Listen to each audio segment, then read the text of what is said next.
تو بہرحال اتنا تو شور ہے کہ یہ اوپر سے نیچے کی طرف آئیں گے. من کل حدب ینسلون آیا ہے. حدب جو ورڈ ہے اس کا مطلب ہوتا ہے اونچائی, ابھار. تو اونچے پہاڑی سلسلوں سے کہیں سے نکل کر آئیں گے. ینسلون جو ورڈ آیا ہے یہ نسل سے ہے. نسل جانتے ہیں نا, اس کا مطلب ہوتا ہے ایک چیز سے دوسری چیز کو نکال کر برآمد کرنا. جیسے تلوار میان کے اندر سے نکالی جائے تو اس کے لیے یہ بھی یہی روٹ یوز ہوتا ہے. اور نسل بھی انسان کی کیسے اوپر سے نیچے کی طرف آتی ہے, یعنی پردادا, دادا اور والد, پھر ہم خود, پھر آگے کی نسلیں اوپر سے نیچے کی طرف بڑھتی ہے نسل, تو اس لیے اس کو بھی نسل کہتے ہیں. تو فرمایا کہ یہ جو یاجوج اور ماجوج ہیں وہ کیا ہیں, مطلب جب نکل آئیں گے ان کا خروج ہو جائے گا اور یہ اوپر سے نیچے کی طرف پھسلتے ہوئے آئیں گے. کہنے کا مطلب ایک بہت بڑا یلغار ہوگا, ایک بہت بڑی یورش کر دیں گے اور ایک بہت مطلب قیامت کا منظر ہوگا. قیامت کی جو میجر سائنز ہیں وہ کتنی ہیں 10. قیامت کی جو بڑی نشانیاں ہیں وہ 10 ہیں. ان میں سے ایک ہے یاجوج اور ماجوج کا خروج. دیکھیں آج کاؤنٹ کریے 10 نشانیاں. ایک دھواں کا نکلنا, دوسرا دجال کا قیامت, دابۃ الارض کا نکلنا, ٹھیک ہے, سورج کا مغرب سے طلوع ہونا, عیسیٰ مسیح علیہ السلام کا نزول, اس کے علاوہ یاجوج اور ماجوج کا خروج, اس کے علاوہ مشرق سے زلزلہ آنا, مغرب میں زلزلہ آنا, یعنی ایسٹ اور ویسٹ دونوں طرف ارتھ کویکس آئیں گے. یہ الگ الگ نشانی ہے. اس کے علاوہ 3 بڑے لینڈ سلائیڈز ہوں گے, ایک مشرق میں, ایک مغرب میں اور ایک جزیرہ نما عرب میں, ٹھیک ہے. اور اس کے علاوہ یمن سے آگ کا ظاہر ہونا. یہ 10 نشانیاں ہو گئی جو کہ قرب قیامت کی میجر سائنس کہلاتے ہیں, major signs of day of judgement. یہ بڑی نشانیاں ہیں, یہ ایک کے بعد ایک ظاہر ہوں گی.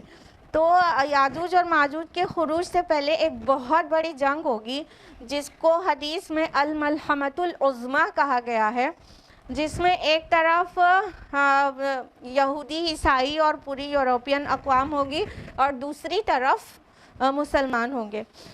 اور یہ مڈل ایسٹ میں لڑی جائے گی. کہنے کا مطلب جو عرب مڈل ایسٹ ہے پورا علاقہ ہے مشرق وسطیٰ, یہ اس کا میدان جنگ ہوگا اور یہاں پر لڑی جائے گی اور بہت بڑی جنگ ہوگی اور بہت خون خرابہ ہوگا.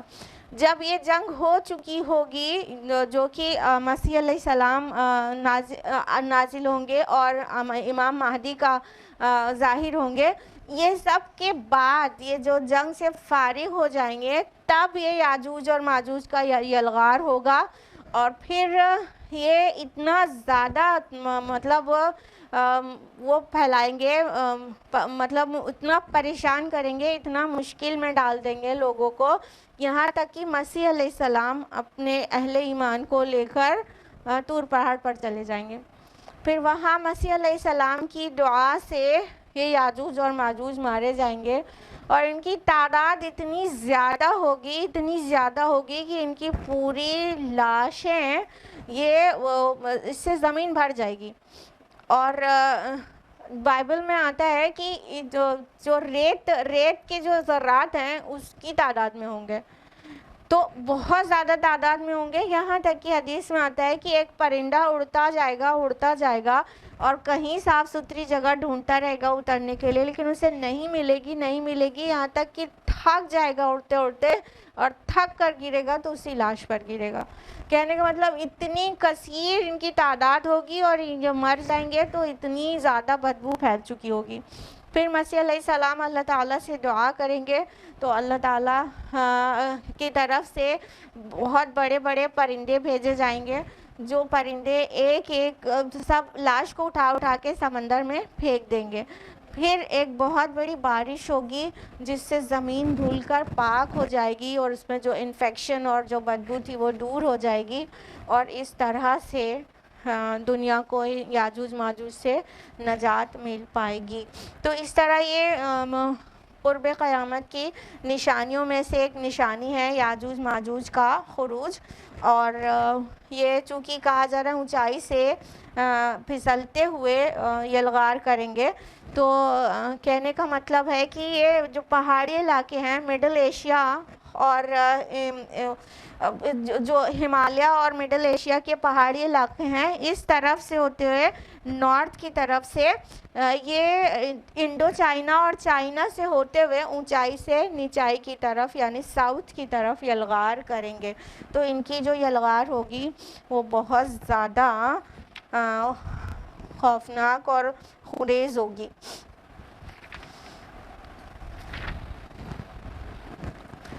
تو آیت نمبر 96 تک ہوا ہے اور ابھی آلموسٹ ٹائم اپ ہو چکا ہے. آگے والی آیت سے اس کی آگے والی آیات کنیکٹڈ ہیں، تو آج ہم لوگ یہیں پر رکیں گے. اللہ تعالیٰ سے دعا ہے کہ وہ ہم سب کو قرآن مجید پڑھنے، سمجھنے، غور و فکر کرنے اور عمل کرنے کی توفیق عطا فرمائے. اللہ تعالیٰ قرآن مجید کو ہمارے آنکھوں کی ٹھنڈک اور ہمارے دل کی بہار بنا دے. اللہ تعالیٰ اس کلام کے ذریعے ہماری دنیاوی زندگی ہدایت سے روشناس کر دے، ہدایت سے بھر دے، اور ہماری اخروی زندگی اس سے باعزت اور باتکریم ہو جائے. آمین یا رب العالمین. السلام علیکم ورحمۃ اللہ وبرکاتہ.